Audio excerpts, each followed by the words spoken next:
At narito na naman ang mainit na balita mula sa mundo ng social media na hatid sa inyo ni Madam Chika. Isang makasaysayang balita ang ating dala ngayon. Ang ating pangalawang Pangulo na si Sara Duterte ay opisyal na nagdesisyon na tumakbo bilang Pangulo ng Pilipinas.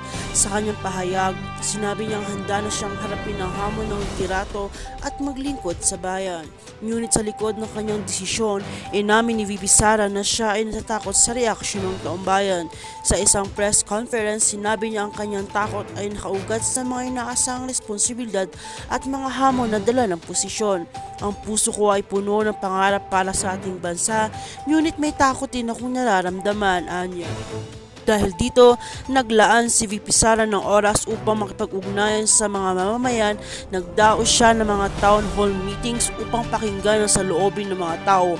Pinahalagaan niya ang mga opinion at suggestion ng bawat Pilipino at pinakita ang kanyang dedikasyon sa tunay na demokrasyang nakabatay sa boses ng bayan.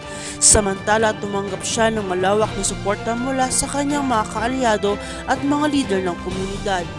Ang mga ito ay nagpasalamat sa kanyang tapang na harapin ang hamon ng pagiging leader.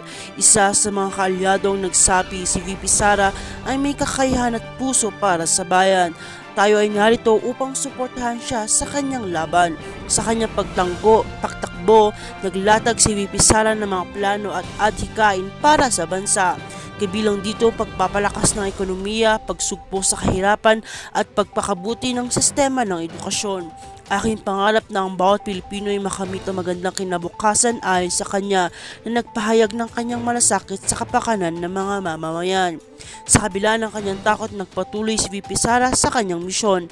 Ang Pangulong desisyon na tumakbo bilang Pangulo ay isang patunay ng kanyang determinasyon na magkapaghatid ng pagbabago. Abangan ang mga susunod na balita at developments ukol sa kanyang kampanya. Magsama-sama tayo sa pag-asa at suporta sa ating mga leader na may malasakit sa bayan. At kung bago ka pa lamang sa aking channel, ay huwag kalimutan mag-like, share, and subscribe para update ka sa aming mga bagong balita. At para sa karagdagang impormasyon, panoorin ang video.